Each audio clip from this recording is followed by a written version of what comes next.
Acompanhe agora mais um tema doutrinário do Evangelho de Jesus. Nós não vamos fazer a leitura do Evangelho, que, como nós falamos, a gente ia trazer uma mensagem, uma palestra a respeito do anjo Ismael, nesse mês de setembro, que é o nosso mês da pátria. Quem vai nos dar a notícia de quem é Ismael é exatamente Humberto de Campos, pela psicografia de Francisco Cândido Xavier, e está neste livro que se chama Crônicas de Além-Túmulo. Como é que foi a abordagem, como é que foi a trazida dessa informação para todos nós, leitores de Humberto de Campos? Como é que foi que aconteceu isso? Assim podemos afirmar que o Brasil tem um anjo tutelar, é Ismael. Como ficamos sabendo? No caso do Brasil, a informação trazida por Humberto de Campos no livro Brasil, Coração do Mundo, Pátria do Evangelho, esse anjo é Ismael. Enquanto a capital dos mineiros, dirigida pelos seus elementos e eclesiásticos, se prepara esperando as grandes manifestações de fé do segundo Congresso Eucarístico Nacional, chegam os turistas elegantes e os peregrinos invisíveis. Também eu, no caso Humberto, né? Também eu quis conhecer de perto as atividades religiosas dos conterrâneos de Augusto de Lima. Olha a beleza poética que ele está informando. Então, ele estava lá em Minas Gerais, em Belo Horizonte, o espírito Humberto de Campos, e viu que havia um congresso eucarístico, era o segundo congresso eucarístico, quer dizer, católico. Ele quis conhecer todas essas atividades desse conterrâneo de Augusto de Lima. Aí nós fomos procurar saber quem é Augusto de Lima, que ele está fazendo referência. Antônio Augusto de Lima foi um jornalista, poeta, magistrado, jurista, professor universitário e político brasileiro, deputado federal.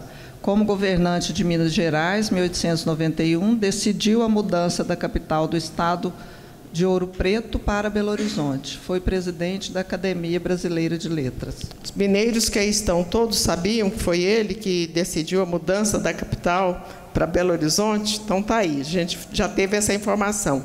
Essa pessoa que Humberto de Campos estava visitando a cidade dele. E aí ele vai continuar, Humberto, né? E na Praça Raul Soares, espaçosa e ornamentada, viu o monumento dos congressistas, desse congresso eucarístico, elevando-se em forma de altar, onde os atos religiosos serão celebrados. No topo, a custódia rodeada de arcanjos petrificados, guardando o símbolo suave e branco da Eucaristia, e cá embaixo, nas linhas irregulares da terra, as acomodações largas e fartas, onde o povo assistirá comovido às manifestações da Minas Católica, do Estado de Minas.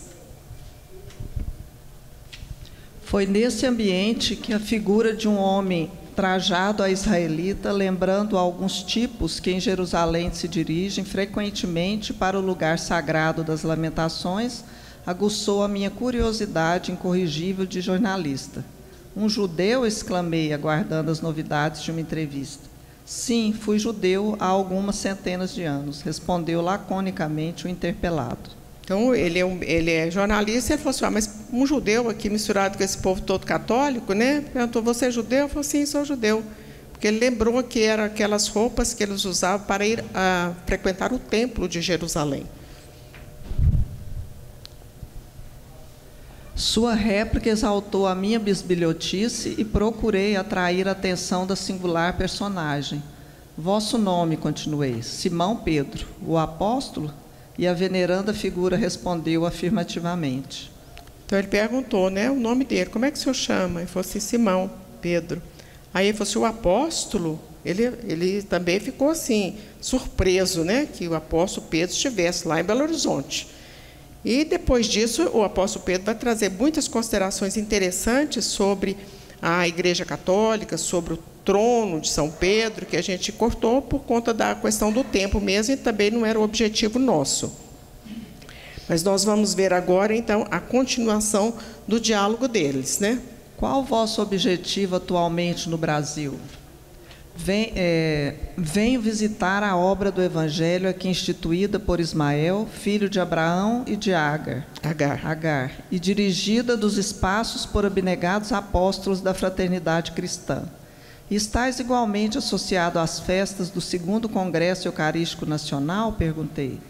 No entanto, o bondoso apóstolo expressou uma atitude de profunda incompreensão ao ouvir as minhas derradeiras palavras. Então, a hora que ele perguntou qual que é o objetivo, né? O Humberto perguntou qual que é o objetivo. Aí ele falou assim: venho visitar a obra do Evangelho aqui instituída por Ismael. E agora ele está dando a identificação. Ismael, filho de Abraão e Agar. Então, ele já contou quem que é o Ismael, filho de Abraão. E dirigida dos espaços abnegados pela fraternidade de espíritos cristãos, que ele está falando, né? E aí ele pergunta se ele estava associado àquela congresso eucarístico, e ele estranhou, porque não sabia nem o que estava acontecendo lá. Ele achou muito estranha aquela conversa, né? Não deu seguimento à conversa dele. Foi então? Foi quando, então, lhe mostrei o rico monumento festivo, as igrejas enfeitadas de ouro, os movimentos de recepção aos prelados, exclamando ele, afinal: não, meu filho, espero-me longe dessas ostentações mentirosas os humildes e os desconsolados. O reino de Deus ainda é a promessa para todos os pobres e para todos os aflitos da terra. Então, ele já contou por que ele estava lá. E aí, então, nós vamos ver, vamos voltar lá. Já antecipamos, ele é filho do Abraão e da Agar, mas vamos ver lá. Quem é Ismael? Ismael foi o primeiro filho de Abraão, nascido de uma escrava egípcia. Ele era considerado o herdeiro principal de Abraão, mas perdeu essa posição quando Isaque nasceu. Ismael também foi o pai de 12 tribos. Deus prometeu a Abraão que ele teria um filho, mas Sara era estéril e já estava velha. Por isso, ela ofereceu sua escrava Agar a Abraão para ser sua concubina, esposa secundária. De acordo com os costumes dessa época, isso era aceitável para garantir sua descendência. Gênesis 16, 1, 2. Então, vocês podem conferir isso aí que está em Gênesis, que é um dos livros da Bíblia. O primeiro livro da Bíblia. E aí, então, a gente está vendo que depois que o Ismael nasceu, aí a esposa do Abraão ficou grávida, a Sara. E aí deu problema, porque a escrava tinha um filho, ela tinha outro filho, ele é descendente de Ismael, as 12 tribos, também igualmente como Israel. Mas esse detalhe a gente não vai aprofundar, porque não é o nosso objetivo. Mas quem quiser saber mais sobre isso, está lá, em Gênesis, que é o primeiro livro do Velho Testamento. A designação dessa entidade para proteger as ações em face ao Brasil se inicia quando do nosso descobrimento. Porém, muito antes do descobrimento, Portugal já se preparava conforme a seguir. O Pinhal de Leiria é uma floresta de 11.080 hectares ao longo de uma parte da costa do distrito de Leiria, com essencialmente pinheiros bravos.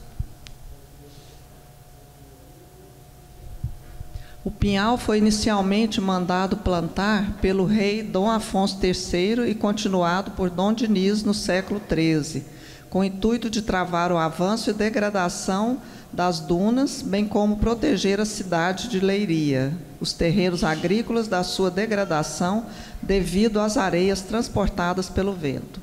Procedeu-se assim à sementeira de uma área extensa que acompanha o litoral. Entre 1279 e 1325, o pinhal foi aumentado pelo rei Dom Diniz para as dimensões atuais. Aí nós estamos vendo embaixo, então, Dom Afonso, que é pai de Dom Diniz. E Dom Diniz, que é o fundador da Universidade de Coimbra, é o marido da Rainha Isabel de Aragão. E por que a gente está falando nesses pinheirais? 300 anos, nós até já falamos algumas vezes sobre isso, 300 anos antes do descobrimento do Brasil, as águas do mar estavam invadindo a parte litorânea dessa região de Leiria, e aí o rei falou assim, a única maneira para conter esse assoreamento da terra é plantando os pinhais. plantou os pinheirais ali, são pinheiros bravos. Depois veio o Dom Diniz, aumenta a produção, a área dos pinheirais. Mais tarde, que nós vamos ver daqui a pouquinho, vem um outro príncipe, o infante, é o nome dos príncipes portugueses, e funda uma escola de navegação. Onde é que ele ia tirar madeira para fazer barco? Foi lá no Pinheiral de Leiria. Então, 300 anos antes do descobrimento, a espiritualidade amiga já estava trabalhando para que as coisas acontecessem como elas aconteceram. Vamos ver. Sempre que se procedia ao corte de árvores, esta era seguida de uma replantação mantendo o pinhal intacto. O pinhal de Leiria foi muito importante para os descobrimentos, pois a madeira dos pinheiros foi a usada para a construção das embarcações. O pés, alcatrão vegetal extraído dos pinheiros, foi ainda usado para proteger as caravelas. A história do Brasil começa em 1394, com o renascimento do espírito iluminado de Ilhéu, na pessoa do infante Dom Henrique, para fundar a escola de navegação na cidade de Sagres, em Portugal, que daria oportunidade mais relevante à navegação e que propiciaria as condições para que, em 1500, Cabral descobrisse a ilha de Vera Cruz, depois denominada Terra de Santa Cruz e, por fim, Brasil. Ilhéu, que era avô de Gamaliel, tinha criado uma escola para formar mestres da lei judaica, segundo os princípios dos fariseus. Então, a gente está vendo que esse Ilhéu é uma pessoa muito importante lá para o judaísmo. Todas as vezes que a gente vai estudar o judaísmo, a gente vai ver a importância do Ilhéu e do Gamaliel. E aí ele vem, nasce lá em Portugal, um infante, e vai fundar essa escola, que é uma escola de navegação, a maior escola que existia naquela época, na cidade de Sagres. Esse pinheiral ainda existe em Leiria. E existe um Museu da Navegação na cidade de Lisboa, próximo ali aos Jerônimos, que faz uma homenagem ao infante Dom Henrique. Logo na entrada do museu, belíssimo, tem uma homenagem ao infante Dom Henrique. Gravuras da chegada dos portugueses ao Brasil, então Terra de Santa Cruz, em 1500, século XVI. Quando o mestre orientava Ismael sobre as condições geográficas do estado-continente para onde ele transplantaria a árvore do seu evangelho de amor, ele recomendou que tal lugar tivesse a conformação física de um coração, na simbologia do amor, e que no céu haveria o maior de todos os significados do seu sacrifício, a cruz, da constelação do Cruzeiro do Sul. Constelação do Cruzeiro do Sul existe no Brasil. Assim estavam consolidados os primeiros elementos para abrigar a pátria do Evangelho, o celeiro espiritual do mundo, onde Ismael desfralda sua bandeira branca com a insígnia em azul, onde se lia Deus, Cristo, Caridade. A mesma, portanto, da Federação Espírita Brasileira. Esse é o símbolo da Federação Espírita Brasileira, Deus, Cristo e Caridade. É o símbolo de Ismael, a bandeira de Ismael. E começamos as nossas atividades com a celebração de uma missa por Frei Henrique na cidade de Coimbra. Dificuldades inúmeras acometeram os primórdios da nossa terra. O anjo Ismael sempre atento. Pilhagens, escravidão de índios, negros, revoltas. E ele ali sempre se reportando a Jesus que o consolava, com a informação da importância de se respeitar o livre-arbítrio das pessoas das coletividades, mas, por outro lado, minimizando os sofrimentos coletivos. Ele sempre junto, Ismael, sempre orientando como é que deveriam ser feitas as coisas. Mas houve um fato que, de certa forma, marcou o espírito nacional para sempre. Esse fato passa exatamente em Portugal, quando se preparava a expedição do primeiro governador-geral, Tomé de Sousa. A coroa e o clero acham de suprema importância que integrasse o comitê o clero cofundador da Companhia de Jesus, Simão Rodrigues. Acontece que, por essas situações próprias do destino, o citado padre não podia mais viajar. Então, já ia começar os governos gerais com Tomé de Souza. Isso é a história do Brasil mesmo, né, gente? Quem perdeu essa aula está recuperando aqui agora. E aí, então, eles imaginam, era a Companhia de Jesus, que precisava de vir o chefe deles, que é esse Simão Rodrigues. Mas o Simão Rodrigues, ele tinha um compromisso com a justiça lá, tinha que depor uma testemunha de alguma ação lá em Portugal. Aí eles lembraram de um outro padre, falaram, tem um padre andarilho aí, e esse padre vai, vamos ver quem que é o padre, né? Então se lembraram de um outro padre, culto, andarilho, que naquele momento estava a mais de 150 quilômetros de Lisboa e que havia ingressado na carreira eclesiástica por exclusão, por não poder exercer a magistratura, ofício de sua família, e nem ser lente da Universidade de Coimbra por ser gago.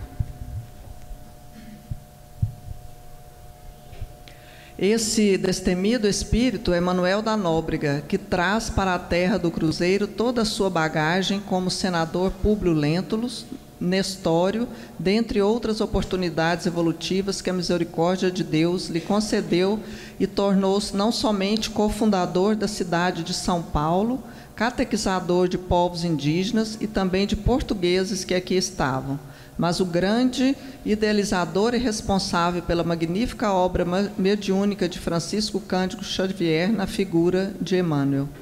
Aí a gente está vendo, então, olha a semelhança do Manuel da Nóbrega e com Emmanuel, é o mesmo espírito, mas a semelhança física, o olhar firme, determinado e autoritário, porque isso ele não perdeu, a personalidade dele, ele continua com a mesma postura de firmeza que a gente sabe que ele teve e tem, porque precisa ser assim. Na sequência dos fatos históricos, os sentimentos de liberdade contagiam a América do Norte, a França e a porta no Brasil, pelo idealismo dos Inconfidentes e produzindo um Marte, o Tiradentes, em 1792, portanto, 292 após o descobrimento do Brasil. Porém, a hora ainda não havia chegado. Ela viria pelas mãos de um príncipe para que os efeitos de tal ato não manchasse de sangue o solo brasileiro. Anjo de Ismael ali presente, orientando. Chega 1808 e com ele a família imperial portuguesa e doravante brasileira também. As dificuldades políticas que todos sabemos afunilam para a proclamação da independência, sendo que, pragmaticamente, o Brasil já podia se considerar livre desde o advento da chegada da corte ao Brasil. Entretanto, em 7 de setembro de 1822, formaliza-se por ato de Dom Pedro I a independência do Brasil, onde ele é envolvido mediunicamente pelo espírito Tiradentes, que o auxilia naquele momento importante para a história do Brasil. Então, a gente está vendo ali que no grito do Ipiranga, o Tiradentes estava presente. Foi uma homenagem que os espíritos fizeram, os mentores espiritual, sobretudo Ismael, a Tiradentes, o mártir da Inconfidência, e ele se aproximou de Dom Pedro I para o grito da independência. Agora, um detalhe, esse museu que foi queimado há poucos dias, lá era a casa da família imperial brasileira. Lá viveu Dom João VI, Dom Pedro I, e lá foi escrita a Declaração da Independência. Naquele museu, naquele palácio, foi escrita a Declaração da Independência, trazida pela imperatriz, então, princesa Leopoldina, imperatriz da Áustria, arquiduquesa da Áustria, melhor dizendo. Ela assina essa Declaração da Independência. A independência teve, além desses personagens, ainda a própria imperatriz, que se torna imperatriz do Brasil, e também outros grandes nomes, como José Bonifácio, que já está, segundo a informação do Divaldo, já está encarnado. Hoje eu mandei para vários grupos uma mensagem do Divaldo, e ele afirma isso, que o José Bonifácio de Andrada e Silva, o patriarca da independência, já está encarnado, assim como o Rui Barbosa também. Eles dizem que é o mesmo espírito.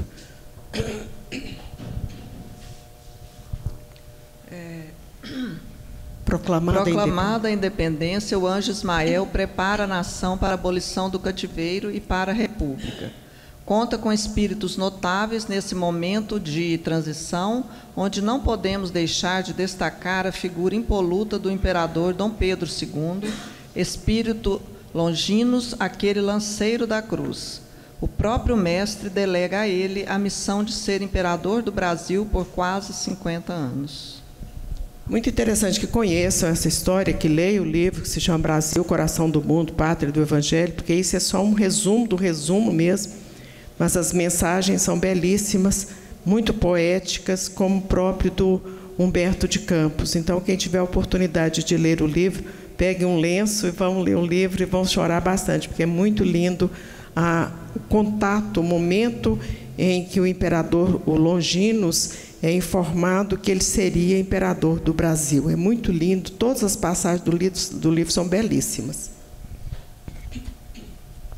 Proclamada a República, o anjo Ismael passa a ser mais observador das ações políticas e sociais do Brasil e se dedica, a partir de então, com mais afinco a implantar e divulgar o espiritismo do Brasil. Não lhe faltaram homens corajosos para esse trabalho. Destacamos Bezerra de Menezes, o apóstolo da unificação da doutrina espírita. Então, a gente viu que proclamou a República, o Brasil é como se ele tivesse a maioridade. Ismael está no comando, porém, ele está respeitando o livre-arbítrio dos brasileiros. Daí a importância de termos realmente o discernimento para fazer a coisa certa, né? E aí, esses homens corajosos que vieram, vamos destacar agora quais são eles, né? Vimos ali Posteriormente vieram o professor Eurípides Barçanufo e, por último, Francisco Cândido Xavier. De tudo isso que falamos, podemos observar, refletir e concluir que é uma honra sermos brasileiros, que na nossa data magna deve ser comemorada com espírito digno, porque Deus nos outorgou uma pátria abençoada. E, além de todos os considerandos, concluímos que, de acordo com a pergunta número 459 do Livro dos Espíritos, quando Kardec pergunta: influem os espíritos em nossos pensamentos e em nossos atos?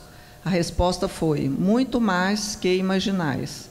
Influem a tal ponto que, de ordinário, são eles que vos dirigem. Lembram dessa pergunta, né? Que a gente sempre faz reverência a ela. Então, é muito importante que a gente tenha, assim, nos sintamos honrados de sermos brasileiros, que amemos o país, porque é ele que nos abriga, e que façamos tudo para que realmente o Brasil seja a pátria do Evangelho. O coração do mundo ele já é. Agora, a pátria do Evangelho vai depender de cada um de nós. Por isso que nós fizemos questão de trazer nesse mês de setembro, mesmo porque a gente sempre está evocando o espírito Ismael, e muitos talvez não tivessem as condições de saber quem é Ismael, então a gente agora já está mostrando que é filho de Agar e Abraão, lá do Velho Testamento, portanto, quase 5.000 anos. Nesse período ele evoluiu bastante como espírito e ele nos protege, mas isso não nos isenta de sermos responsáveis nas nossas ações, de termos o discernimento para escolher o melhor. Que Jesus nos abençoe, muita paz, e assim nós...